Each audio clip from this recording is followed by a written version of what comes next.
I wanted to take a few minutes to explain my process because it's moved away from just being about creating feature films and has moved into the realm of actually creating what I call a story world.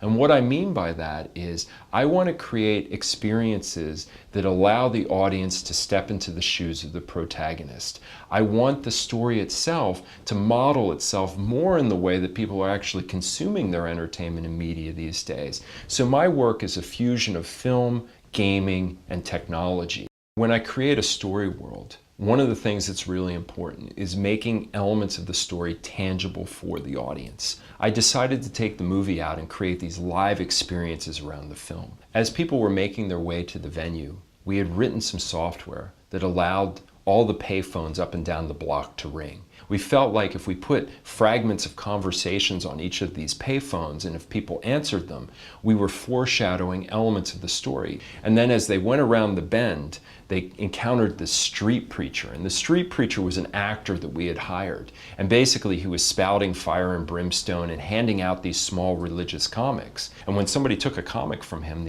they would flip it open, and if they held it up to the light, they would see all these ciphers and clues and numbers and codes that were actually written within the pages of the comic itself. Now, within the movie Head Trauma, the main character actually finds a comic in a phone booth. So I felt like it was a great experience, a way to kind of bring the audience into his world. So it was very much about creating tangible assets for them and putting them into the story world, in some cases even before they knew it was taking place. You want to create something where the movie comes to life. So when people would actually come into the theater, we took time to bring key props into the space. One of which was a tent that we constructed, which is an iconic image that's used within the movie itself. So we constructed that tent on stage, and then characters would emerge from the audience, and then the soundtrack was performed live by DJs and musicians.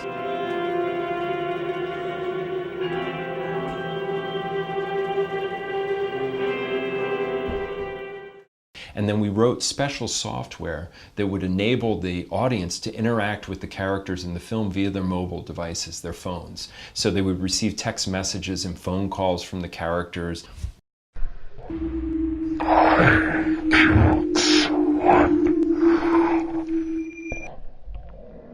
After the movie was over, the film would follow them home. So when they would go home and they'd have this comic, they'd sit down and they'd start flipping through it, and they'd see that it had a site that said, headtraumamovie.com, and it said, do you want to play a game? So when they actually sat down and they went to the site on their browser, they saw that it was an interactive comic, just like the one the street preacher had given them. And as they start moving through the comic online, all of a sudden their phone rings. And it's the nemesis from the movie. The hooded figure is called them.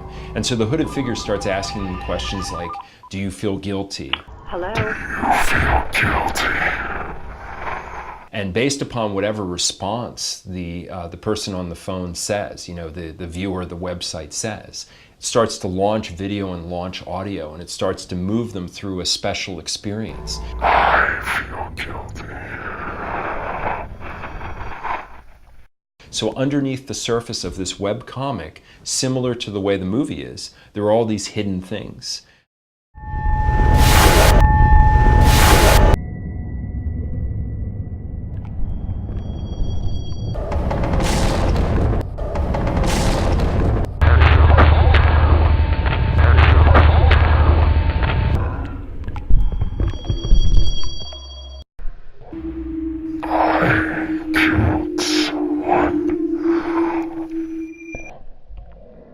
And as people answer these questions and start to navigate through the experience, at a certain point, the hooded figure asks them, tell me something dark about yourself that nobody knows. And when they say this, into the phone, we capture the audio and start looping it over their speakers. So of course they're totally freaked out and they're trying to turn off they're hitting the exit box, and we've built like a fake exit box. And as they're clicking it, we know they are, and we deliver a message to the phone that says, "Where do you think we're going? We're not finished yet." And of course they're totally freaked out. And what we end up doing is dropping them into conference calls with all these other people that are experiencing the same thing at the same time.